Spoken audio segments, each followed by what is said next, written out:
Awalnya dulu malah Niki pengennya jadi dokter, tiba-tiba masuk pesantren, pengennya jadi ustazah. Nggak kesampaian juga.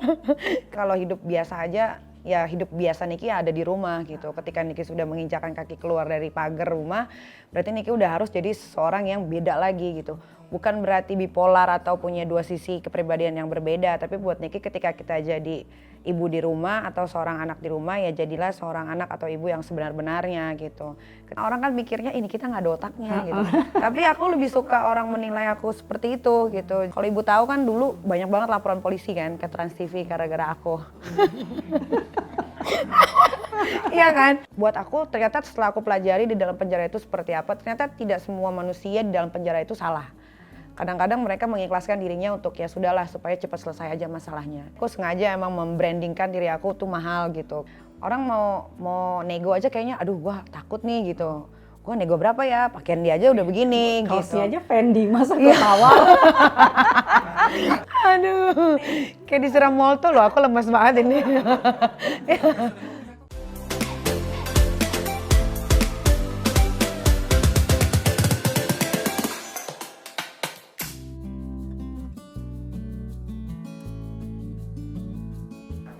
Hai friends, apa kabar?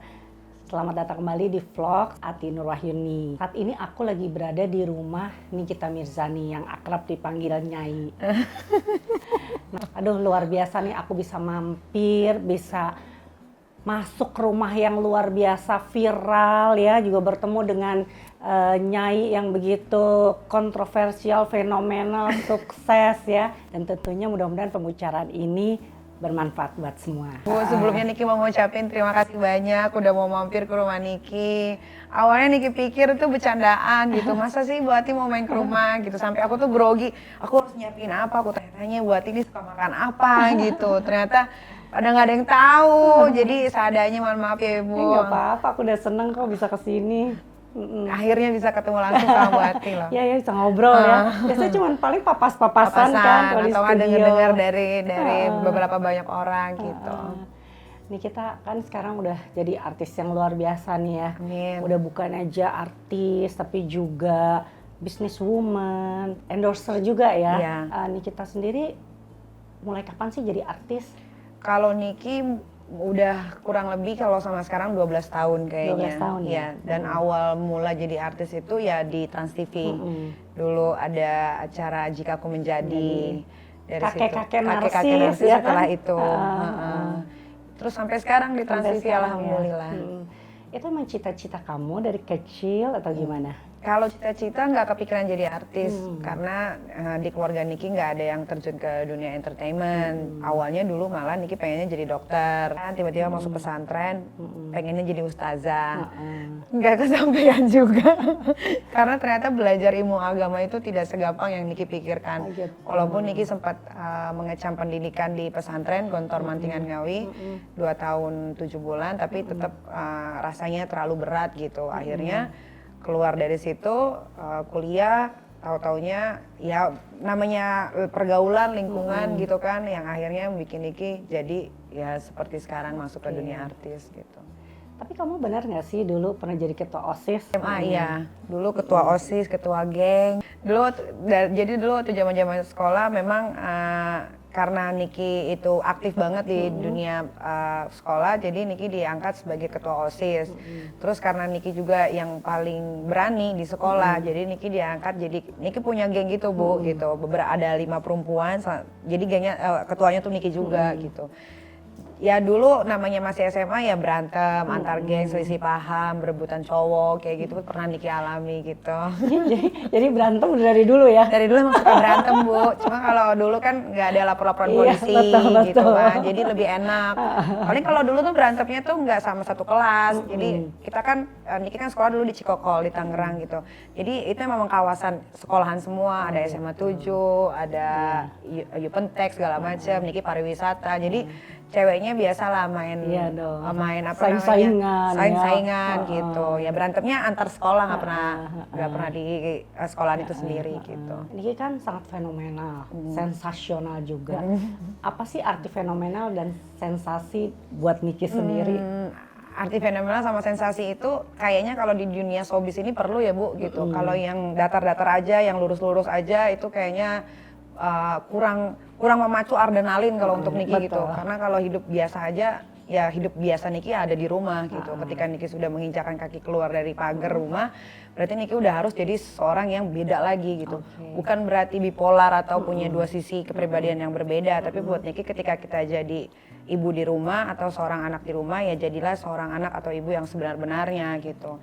Ketika Niki keluar, ya Niki kan cari uang, ya Niki punya cara sendiri untuk bagaimana supaya nama Nikita Mirzani ini tidak akan pernah turun atau orang tidak akan pernah lupa gitu. Caranya gimana ya? Ya alhamdulillahnya sensasi atau kontroversi yang ada di hidup Niki itu tidak pernah Niki setting. Kayak masuk penjara ya masuk beneran gitu. Berantem ya berantem beneran. Beda sama orang-orang lain yang Ibu Ati juga mungkin tahu ada beberapa orang yang untuk menaikkan namanya harus menyeting segala sesuatu. Kalau Niki semuanya se-real dan senatural mungkin. Makanya Niki thanks God banget sama Tuhan walaupun dikasih banyaknya masalah dalam hidup, tapi sedikit pun Niki tidak pernah kekurangan apapun gitu. Nih kali kamu tadi kan bilang bahwa sebagai sebuah artis Niki kan harus sesuatu dong, nggak boleh sama-sama aja kayak plain aja gitu ya. Tadi dibilangin juga bahwa biasanya sebuah positioning itu kan kita plan ya, tapi Niki bilang Niki nggak plan, tiba-tiba mengalir aja begitu. Nah gimana nih? Kalau kata Niki sih kebetulan yang akhirnya dari kebetulan itu Niki jadiin sesuatu yang besar.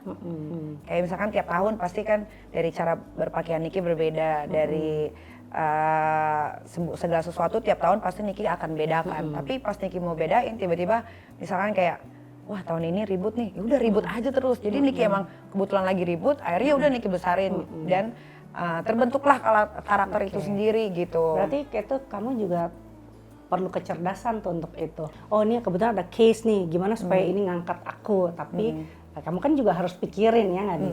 Kamu pikirin nggak nih? Aku pikirin, alhamdulillah pikirin, kan? aku kalau di luar sana orang kan mikirnya ini kita nggak ada otaknya gitu.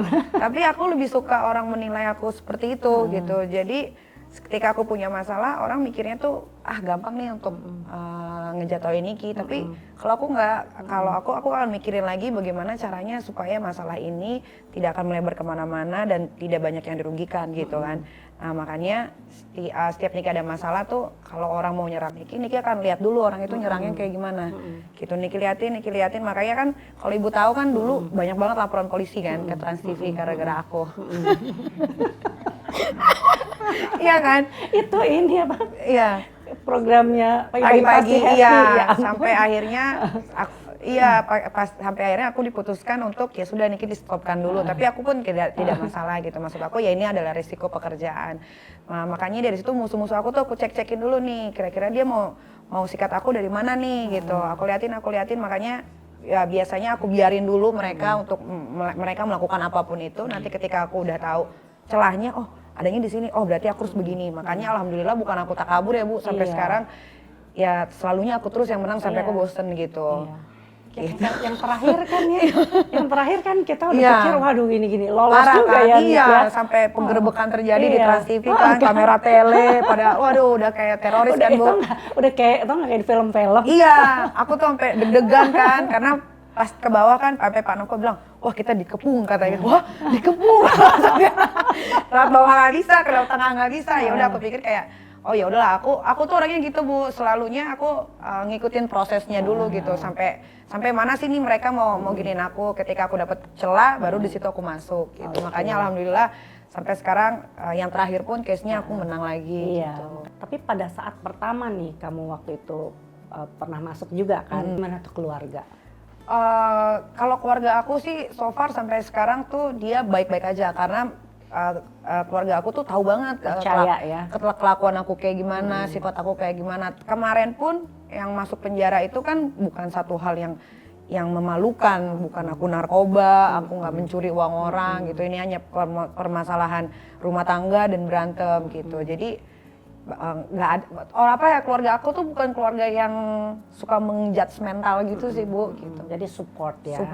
Pokoknya segala sesuatu yang aku lakukan pasti keluarga aku tuh tahu. Nah Niki tuh bersyukurnya selama ini, kenapa? Karena keluarga Niki tuh tidak ada yang gila-gila kamera, Bu. Jadi kalau Niki ada apa-apa, mereka tuh nggak akan mau yang langsung show off, nunjukkan, gue keluarganya gini, enggak. Mereka tuh selalu support Niki dari belakang. Makanya banyak banget yang bilang, Nikita nih punya keluarga nggak sih, gitu kan. Sampai kakakku aja nggak aku follow, karena aku tuh nggak mau mereka diganggu gitu. Iya, jadi kan tahu sendiri netizen ini kan kadang-kadang suka nyangkut-nyangkutin kemana-mana gitu. Betul. Sampai dulu kan juga aku pernah hamil, dibilang pura-pura hamil, dibilang gila lah, dibilang, aduh aku tuh banyak banget, makanya aku sampai mikir kayak, oh ya udah berarti aku kan belajar dari teman-teman selebriti yang lain, berarti keluarga ini memang tidak boleh dimunculkan gitu, biar aja lah mereka mau bertanya-tanya, nih kita sebatang kara nih kita nggak punya saudara, terserah aja gitu, yang tapi kan alhamdulillah, kamu yang tahu, yang mengincar. ya sampai detik ini mereka support selalu. Aku lihat ya sehari-hari itu sangat fashionable, ya kan. Baru ini aja, Bu. Branded abis, ya kan. Nah, fashion tuh seperti apa buat kamu? Kalau buat aku pribadi, dari 2 tahun belakangan ini aku sengaja emang membrandingkan diri aku tuh mahal gitu. Kenapa? Ketika kita menghargai diri kita sendiri dengan memakai barang mahal, pun orang akan menghargai kita gitu kan.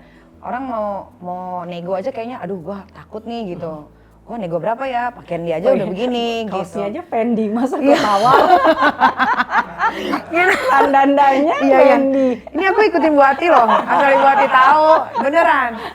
Apa namanya, role model aku tuh selain Bu Ati ada lagi beberapa orang gitu. Jadi ternyata ketika kita menghargai diri kita dengan memakai barang yang mewah itu menjadi kebahagiaan tersendiri untuk Niki sendiri dan untuk mata-mata orang yang melihat gitu, Bu. Jadi bukan berarti Niki kayak sombong, menyombongkan diri atau apa, enggak, tapi memang sombong juga sih.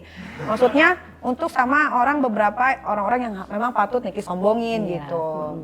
Tapi kamu sendiri pada dasarnya menggunakan fashion, brand itu karena untuk kebahagiaan kamu? Untuk kebahagiaan sama untuk biar enak dipandang mata aja sih, Bu, gitu.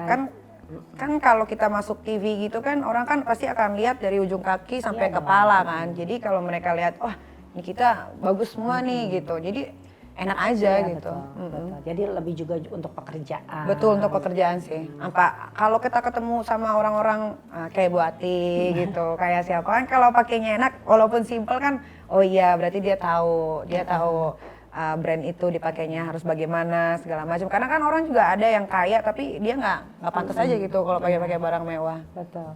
Juga menghargai siapa yang kita temuin juga. Betul. Ya kalau kita bertemu klien, ketemu orang-orang itu sih. Terus nih, tapi ada cerita waktu itu aku nonton di satu acara juga, kamu pernah waktu kamu lagi di dalam tahanan terus ada sepatu Louboutin limited edition, kamu beli. Gimana tuh ceritanya? Jadi walaupun masuk penjara kan bukan berarti menghambat aku untuk shopping ya, Bu ya. Ya, kalau kebahagiaan yang hakiki ya. Iya, aku mau masuk aja. Yang masuk itu kan badannya, pikirannya mau kemana-mana. Aku aja bisa lagi di penjara tuh aku ngebayangin aku tuh lagi di Hawaii kadang.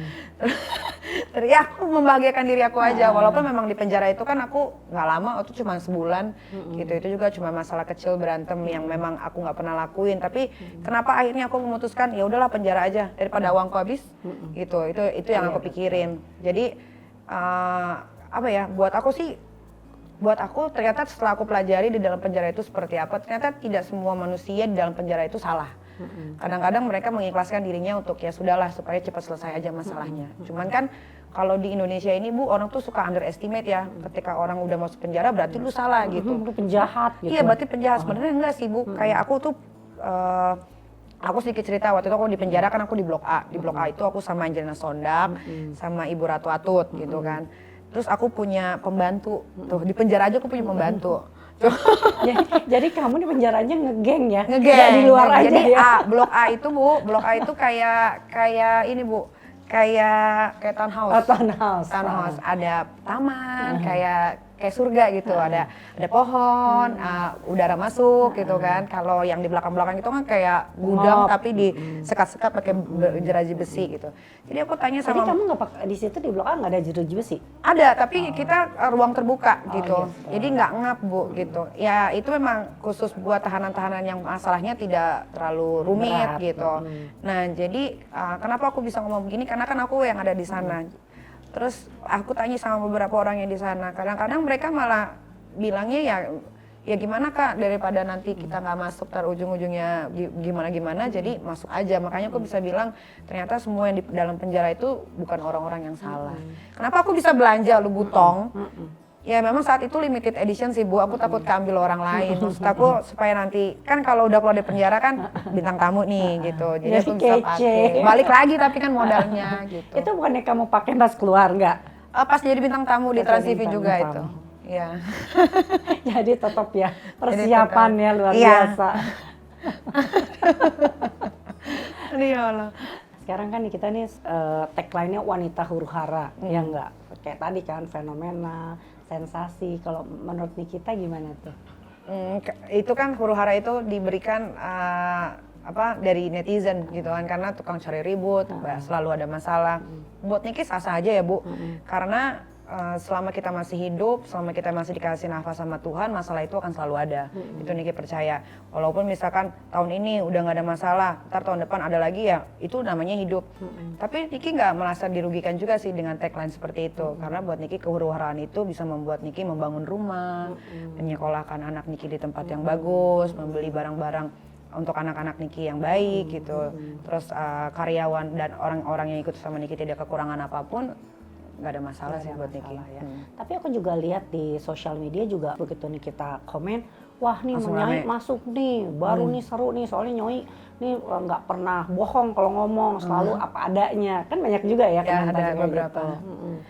Iya mungkin memang sebetulnya kalau Niki pelajari, netizen Indonesia tuh demen sama keributan sebetulnya. Cuman kadang-kadang mereka tuh suka deny gitu, karena mereka misalkan mereka adalah followersnya si A, ketika followersnya si A aku sikat, artisnya followersnya nggak seneng gitu kan. Sebetulnya pada dasarnya Indonesia ini demen sama yang huru-haraan sih betul gitu. sih. Nggak terlalu banyak orang munafik lah kalau bilang gue nggak suka begini, gue nggak suka begitu gitu. Padahal di belakang tuh pada lebih parah dari aku tuh lebih banyak banget. Cuman kalau aku mungkin karena aku berani speak up, aku mencurahkan apa yang sedang aku rasakan gitu kan. Dan aku kan orangnya suka menggebu-gebu kalau lagi ada berhadapan dengan siapa gitu. Semua juga aku sikat-sikatin gitu kan kalau aku nggak salah. Jadi mungkin mereka jadinya mengasih nama itu ya sesuai sama apa yang mereka tahu aja sih Bu gitu. Tapi kamu suka kadang-kadang suka vokal di sosial media, kamu nggak takut sama undang-undang? Aku udah belajar sih Bu. Jadi rambu-rambunya udah iya, tahu ya? karena beberapa tahun yang lalu aku suka dilaporin gara-gara ITE kan. Jadi aku udah belajar sedikit-sedikit gitu. Ternyata supaya kita tidak terjerat sama undang-undang ITE itu, berarti kita tidak boleh menyebutkan nama, tidak boleh berkata kasar gitu kan. Itu aja sih. Dan tidak terpaku sama satu orang gitu. Tapi kalau kayak kemarin misalkan Niki menyuarakan tentang keresahan masyarakat, ya buat Niki namanya kita masyarakat Indonesia, kita juga berhak dong untuk menyuarakan apa yang kita mau suarakan, karena kan Niki juga bayar pajak gitu. Oke. Aduh, kayak disiram molto loh, aku lemes banget ini.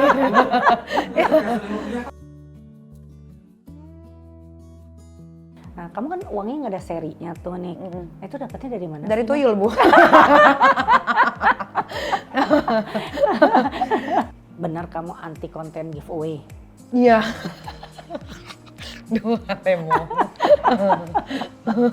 Niki tuh nggak perlu nama baik Bu, gitu. Niki tuh cukup nama baik Niki di keluarga sama orang-orang terdekat dan Tuhan yang tahu. Yang penting kita tidak merugikan orang lain, tahu kewajiban kita sebagai manusia seperti apa, memanusiakan manusia gitu kan. Buat Niki udah selesai sih.